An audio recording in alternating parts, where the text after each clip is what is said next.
Hi guys, Hayden Francis here from Preda Academy, and today we're just going to be going over some back fundamentals. We're going to be talking about the seatbelt today.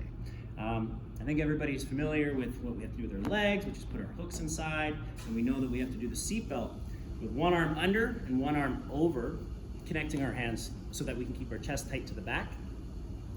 However, I just want to first talk about why the seatbelt. If we, for example, have both of our arms over the shoulders like this.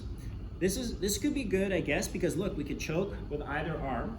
However, because I'm not underneath any of our arms, it's hard to control the torso. And so if both my arms are on top, my partner can just start turning to face me, and I have no way of stopping them from being able to turn and face me. So if I have both arms on top, it's gonna be very hard for me to maintain the back position. Now, conversely, if I have both arms underneath, like this, I'm gonna have a pretty good time keeping myself connected to my opponent. However, I lack the ability to actually do anything offensive in terms of submissions. So I'm no threat here. So that's why we take one arm under and one arm over, so that we have control over our opponent's body and torso, but also still have the threat of coming into the collar or deep around the neck for the rear naked choke. Secondly, I want to talk about our elbows. Okay, we know we need to connect our hands, but again, if my arms are loose, same thing. She'll still have an easy time turning to face me here, but I'm not controlling her very tight with my arms.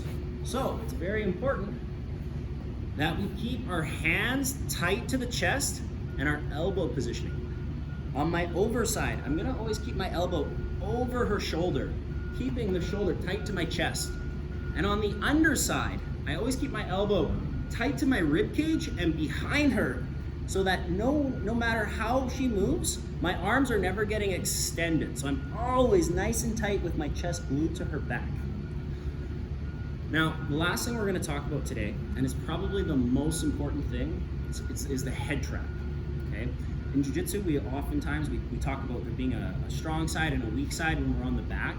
But honestly, the only thing that really matters is that you maintain the head trap wherever you go.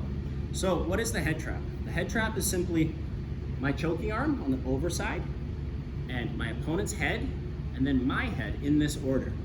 So I always have my opponent's head trapped between my head and my choking arm.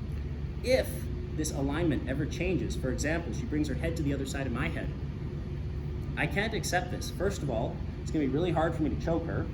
Second of all, she's gonna start escaping to this side. So whenever we lose this alignment, it's extremely important that we either put them back to where they were, or we switch sides by just changing our arms, going to the underside, going over, and again, now I've fixed my alignment again, which is exactly what we needed to do.